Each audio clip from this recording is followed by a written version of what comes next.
우리 지난 시간에 열왕기하 19장의 말씀을 통해서 히스기야가 나라의 위기를 만나게 됐을 때 하나님께 나가서 간절히 기도하고 하나님께서 놀랍게 역사하시는 내용을 살펴봤습니다.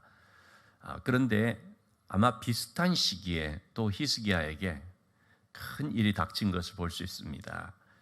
1절의 말씀을 보시면 그때에 라고 했는데요, 이것이 아수르와의 전쟁을 하고 있는 그 시점이 아닌가 이제 그렇게들 보고 있는데요. 어쨌든 히스기야가 나라의 엄청난 위기를 만난 일도 있었는데 이번에는 개인적으로 너무나 큰 어려움을 당하게 됐습니다.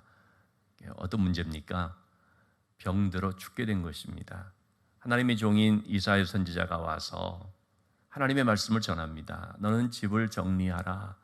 내가 죽고 살지 못하리라. 이제 삶을 정리하라는 것입니다. 이제 수명이 다 됐다는 것입니다. 아니 무슨 이 청천벽력 같은 얘기입니까?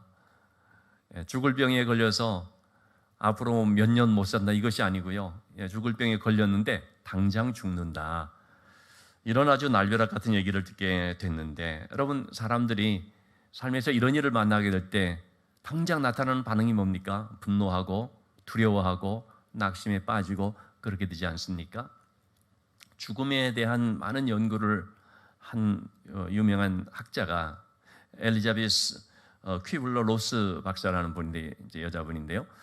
이분이 죽음을 선고받은 600명을 대상으로 해서 이제 당장 죽게 되었다라고 했을 때 어떤 반응을 나타내는가 심리적인 그런 반응 연구를 했는데 5가지의 그런 반응이 나온다고 합니다. 처음에는 부정을 하고, 나는 절대 그렇지 않아. 일단 부정을 하는 거죠. 두 번째는 분노를 하는 것입니다. 내가 왜 그래? 이렇게 분노를 하고요. 세 번째는 타협을 한다는 것입니다.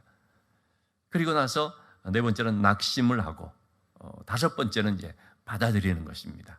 수용하게 되는 것이죠. 자, 그러면 히스기야 왕은 어떻게 했을까요?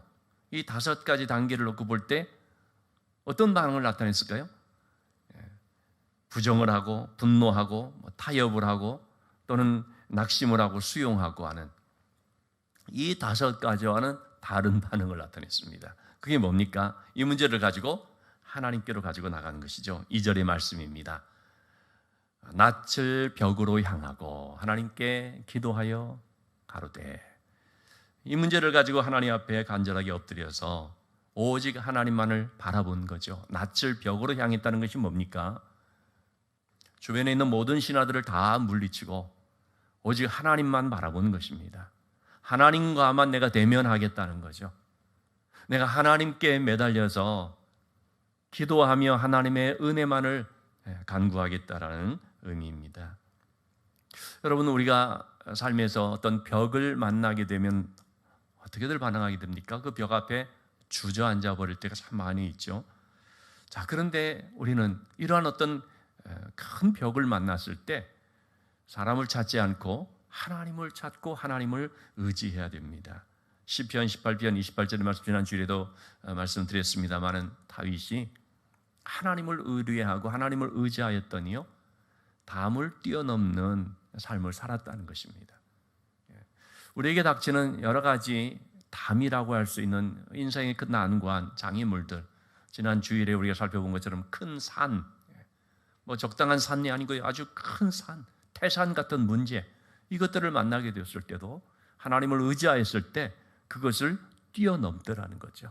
혹은 그 산이 평지가 되어버리더라는 것입니다. 하나님께서 역사해 주시니까 완전히 하나님께서 낮춰주시고 감당할 수 있게 해주시고 또 그럴 만한 힘을 주셔서 우리로 하여금 어떤 경우는 그걸 넘어가게 하시는 일들을 보게 됩니다.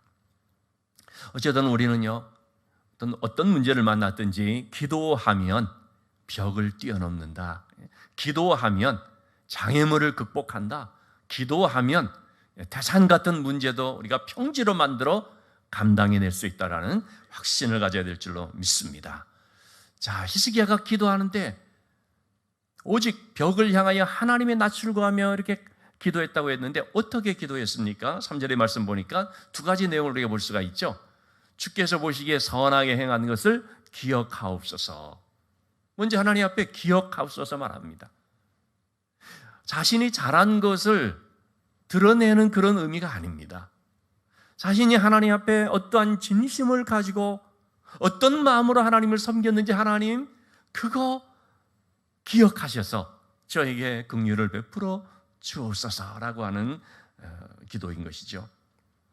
사실 히스기야는 하나님을 잘 섬기기 위해서 어떻게 했습니까? 이미 우리가 살펴본 것처럼 우상을 다 제거하고요, 신앙을 새롭게 하면서 그동안에 지키지 않았던 유월절도 지키고, 심지어는 모세의 때에 노수로 만든 그 구리뱀, 그것을 사람들이 보고서 이제 고침을 받았다가 계속해서 그거를 마치 우상처럼 섬기고 있었는데, 그것마저도 그냥 폐기 처분시키면서 하나님 외에 어떤 것도 우상이기 때문에 섬기면 안 된다고 하면서 대대적인 신앙개혁, 그야말로 이스라엘 백성들의 그 신앙을 완전히 뒤엎고 새롭게 하는 그건 뭐냐면 하나님께 대한 굉장한 열심이었고, 또 하나님을 사랑하는 그런 마음이었죠. 이제 그러한 자신의 이 진심 어린 하나님을 섬기는 마음을 하나님께서 알아주시옵소서라고 얘기를 하는 것이죠. 자, 그렇게 한 다음에 그는 심히 통곡하더라 그랬습니다. 통곡하며 기도했다는 것입니다. 여러분, 이 통곡했다는 것은 뭡니까? 상한 마음을 뜻합니다. 한나는 사무엘상 1장 10절에 나와 있는 것처럼 자녀가 없는 이 문제 때문에 단순히 그냥 자녀가 없는 것만이 아니고 그것 때문에 너무 괴롭힘을 당했고, 분인나라라고 하는 또 다른 그 부인을 통해서 너무 마음에 그 상함이 됐고, 그래서 견딜 수가 없어 그 괴로움을 가지고 하나님께 나와서 기도하며 통곡했거든요. 이때의 한나의 마음도 정말 상한 마음을 가지고 한 거거든요. 하나님께서는요, 마음이 상한 자를 가까이 하시고 마음이 상한 자를 도우십니다. 시편 34편 18절의 말씀, 다윗이 고백하는 것처럼 여호와는 마음이 상한 자를 가까이 하시고 충심으로 동의한 자를 구원하시는도다.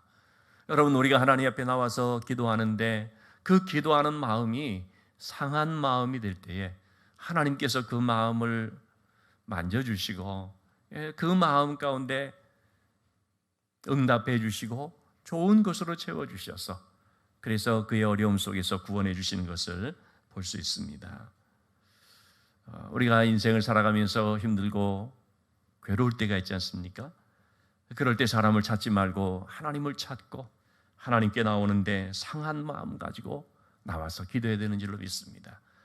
우리 중보기도 이제 릴레이 연속 기도를 하면서 기도 제목 표를 가지고 여러분들 기도하시고 있죠.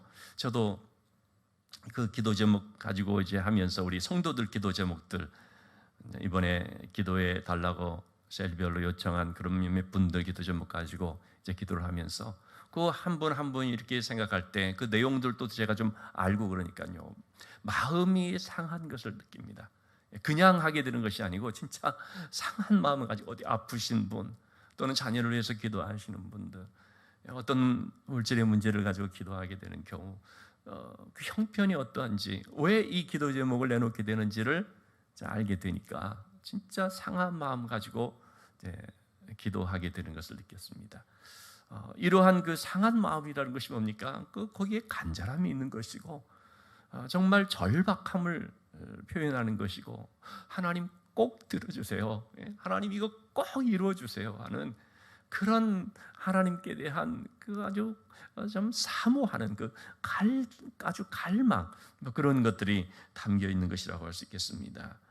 이렇게 우리가 어떤 문제를 가지고 있을 때 낙심하고 또는 그냥 혼자만 혼자 그냥 방에 앉아서 막 울고 그러는 게 아니라 하나님께로 가지고 와서 하나님, 울더라도요 하나님 앞에서 울고, 울더라도 기도하면서 울고, 한나가 통곡하면서 했던 것처럼, 히스기야가 통곡하면서 기도했던 것처럼, 여러분 우리가 하나님 앞에서 이러한 통곡의 마음을 가지고 기도하면서 하나님을 바라보며 나가야 될 줄로 압니다. 그럴 때 하나님께서 우리를 도와주시고 우리를 불쌍히 여겨 주시는 것이죠. 우리가 평상시에도 물론 하나님 찾아야 되지만 평상시에는 뭐 기도할 거 있어 그냥 뭐 괜찮은데 이러면서 지내는 경우들도 있잖아요.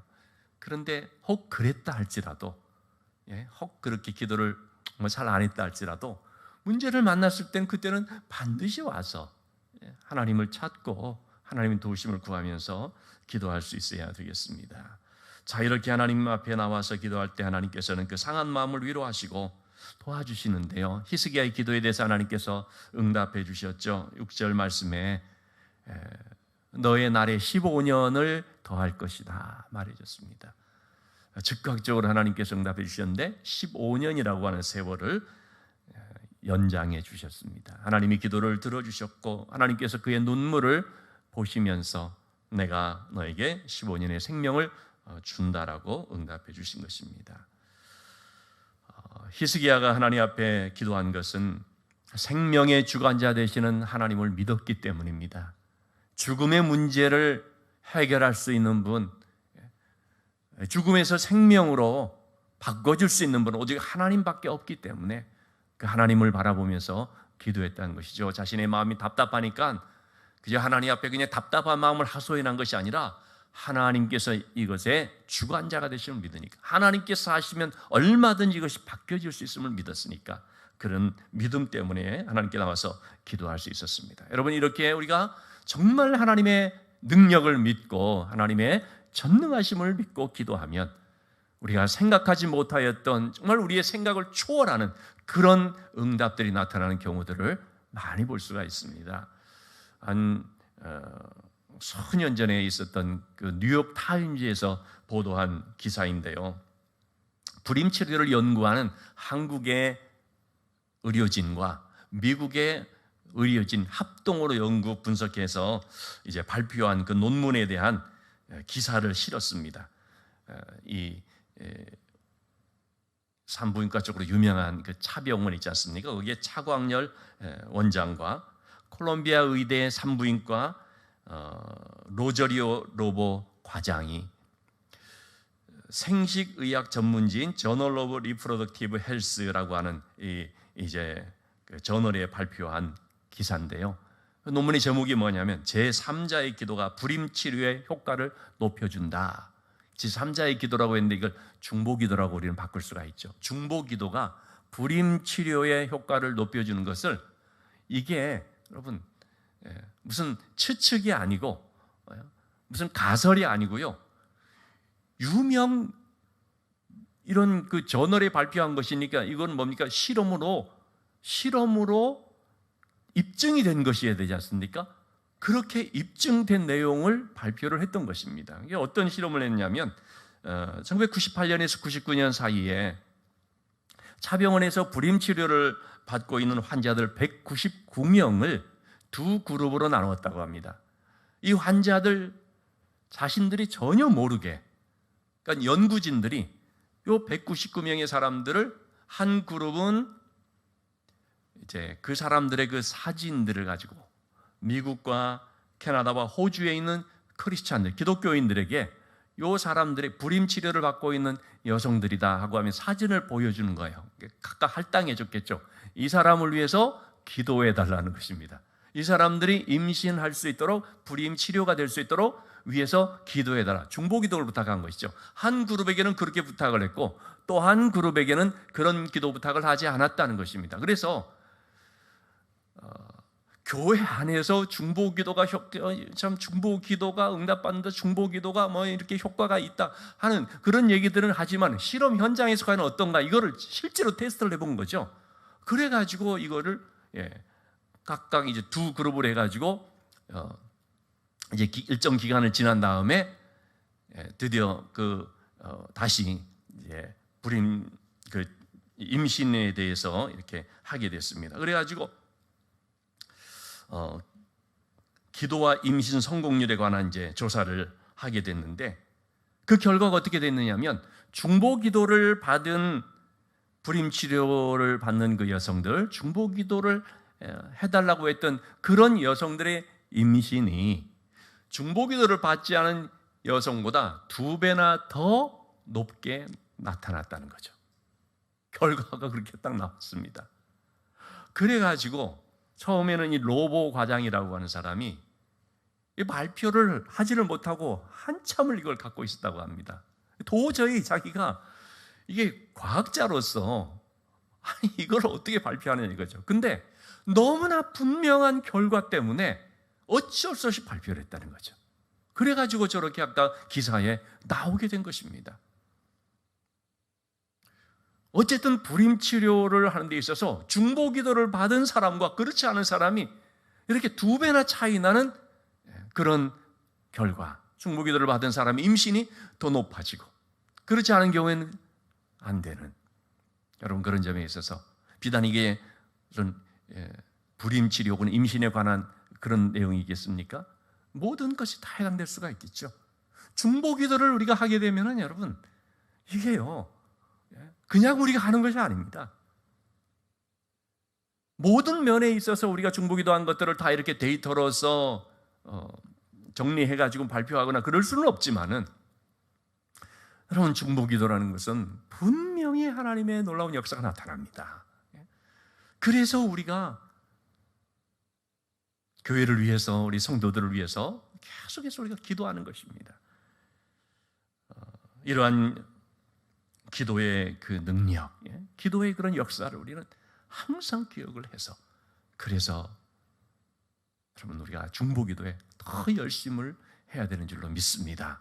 이번 주에도 계속해서 우리 기도를 쭉 하지 않습니까? 분명히 하나님께서 때가 되어 꼭 역사해 주시고 그 기도한 결실을 맺을 수 있도록 인도해 주실 것을 믿습니다. 우리 가족을 위해서 자녀들을 위해서 여러분 기도하는 것도 마찬가지거든요. 반드시 하나님께서 그 기도한 것에 대해 잊지 아니하시고 때가 되어 꼭 이루어 주시는 것을 믿어야 됩니다. 자, 이렇게 히스기야가 기도 응답을 받았을 때 9절에서 10절 말씀입니다. 이사야가 와서 하나님의 말씀을 응하게 하신 것에 대해서 여호와께로부터 왕에게 한 징표가 있을 것이다 라고 말합니다. 그래서 어떤 징표를 좀 구하느냐, 해 그림자가 10도를 나아가는 것이 좋겠느냐 10도를 물러가는 것이 좋겠느냐, 어떤 징표가 나타나면 좋겠느냐라고 얘기를 하죠. 히스기야가 뭐라고 말했습니까? 해 그림자가 앞으로 나가는 것은 물론 그것도 쉽지가 않지만 그것보다는 뒤로 물러나는 것이 더 어려운 거니까. 왜냐하면 이 해시계라고 하는 것이 그림자를 가지고 이제 시간을 이렇게 측정을 했거든요. 해가 동에서 서로 쭉 움직이니까 그림자는 어떻게 나타납니까? 서에서 동으로 나타나는 거죠. 그래서 그 하나하나를 보면서 지금 시간이 어느 정도 지났구나라고 측정을 하는 것인데 앞으로 나아가는 것보다는 뒤로 물러가는 것은 있을 수가 없는 일이죠. 그래서 오히려 어려운 것을 이제 얘기를 한 것이죠. 해 그림자가 뒤로 10도를 물러가게 되기를 원합니다. 그랬더니 하나님께서 그렇게 역사를 해주신 것입니다. 자, 히스기야는 이러한 하나님의 능력을 믿었던 거죠. 하나님께서 천지 만물을 주관하시는데 인간의 생명도 주관하실 뿐만 아니라 천체까지도 하나님께서 원하신다면 이렇게 바꿔주실 수도 있다. 이런 일들이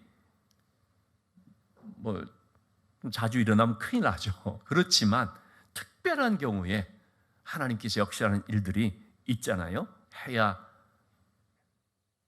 달아 멈춰라. 그럴 때 그렇게까지도 하나님이 하실 수 있는 그런 능력이 하나님을 믿기 때문에 이렇게 히스기야는 기도할 수가 있었던 것입니다. 여러분 우리도 마찬가지로 삶에서 이런 기도의 체험을 해야 됩니다. 기도했더니 하나님께서 도와주셨고 하나님께서 역사하셨다. 그래서 정말 하나님은 살아계신 하나님이신데 그분은 우주 만물을 주관하시고 생명을 주관하시고 말씀하시면 이 만물도 그 가운데 순종하는, 바람아 멈춰라 바다야 멈춰라, 그런 하나님의 말씀 앞에 순종하는 모든 것의 주관자가 되시는 분이시다라는 이것을 우리가 믿고 이제 그런 믿음으로써 기도하는 가운데 우리가 응답을 받을 수 있어야 되겠습니다. 여러분, 우리는 신앙생활에 있어서 이 관점이라는 것이 참 중요합니다. 관점이라는 것은 자신이 바라보는 그런 눈이지 않습니까? 그런데 이 바라보는 것이요, 어떤 자리에 있느냐에 따라서 너무 달라집니다. 당장 우리가 육신적으로도 낮은 자리에서 보는 것과 높은 자리에서 보는 것은 너무 다른 거 아니겠습니까? 그처럼 어느 자리에 있느냐에 따라서 보는 게 달라지는데, 여러분, 우리가 기도의 자리에 있는 것과 이 세상 가운데서 있으면서 보는 것은 완전히 다르다고 할 수 있습니다. 여러분, 우리가 세상의 자리에 있으면서 어떤 모든 것들을 한번 바라보십시오. 다 그냥 염려, 걱정이고 불안이고, 또는 모든 것이 문제투성이고, 그렇게밖에 안 될 것입니다. 세상의 자리에서 혹은 내가 보는 눈으로 바라볼 때는 보이는 것이 다 그런 결론밖에 안 될 것입니다. 그러나 여러분, 기도의 자리에서 바라보는 것은 보여지는 게 다른 것입니다. 기도의 자리에서 보게 될 때 어떤 눈으로 보게 됩니까? 하나님이 주관하신다. 우리나라도 지금 여러 가지 어려움들, 그냥 참 자고 일어나면은 뭐가 오르고 하여튼 이런 몇 겹으로서 이제 막 그냥 겹치는 일들이 일어나는 가운데 있을지라도 이 모든 것들을 주관하시는 분이 누구신가? 하나님께서 인도하신다는 그 관점으로서 우리가 보게 되면, 그러면 우리는 어떻게 하게 되는 것입니까? 기도하는 것이죠. 하나님 앞에 이렇게 모든 것 인도해 주시기를 바라면서 기도하는 거죠. 그리고 하나님께서 주관해 주시기 때문에 모든 것을 합력하여 선을 이루어 주신다는 이런 믿음을 또 갖게 되는 거죠. 기도의 자리에 있다는 것은 굉장히 중요한 것입니다. 그래야 여러분, 우리는 하나님께서 내 모든 삶을 인도해 주시는 것을 믿음으로 안심할 수 있고 평안할 수 있고, 또 긍정적인 시각으로 본다는 것이 아닙니다. 합력하여 선을 이루어 주신다는 믿음의 시각으로 보게 된다는 것입니다. 그래서 여러분, 우리가 이 기도의 자리에 있으면서 항상 무엇을 하더라도, 공부를 하건 직장생활을 하건 뭘 하더라도 기도의 자리, 즉 기도하는 이런 삶 가운데서의 모든 것들을 하게 될 때에 하나님께서 이 모든 것의 주인 되셔서 주관해 주신다는 그런 믿음을 갖게 되는 줄로 압니다. 우리가 지금 많은 그런 귀한 사역들을 앞에 두고 기도하고 있는데, 이번 주만이 아니라 계속해서 여러분, 우리가 기도하면서 하나님께서 은혜 주시도록, 하나님께서 도와주시도록, 하나님이 정말 역사해 주시도록 그렇게 기도하면서 감당할 수 있기를 원합니다. 우리의 열심과 노력과 땀도 물론 필요하지만, 그러나 하나님이 함께해 주시지 않으면 안 된다는 이와 같은 믿음의 원리를 우리가 잘 깨닫고, 오직 하나님께서 인도해 주시기를, 또 하나님의 긍휼을 구하는 그런 기도를 통해서 중보기도에 힘쓰면서 계속해서 우리에게 주어진 그런 삶의 자리에서 믿음으로 나갈 수 있게 되기를 바라고, 그러면서 하나님의 놀라우신 은혜를 체험할 수 있게 되기를 주님의 이름으로 축원합니다.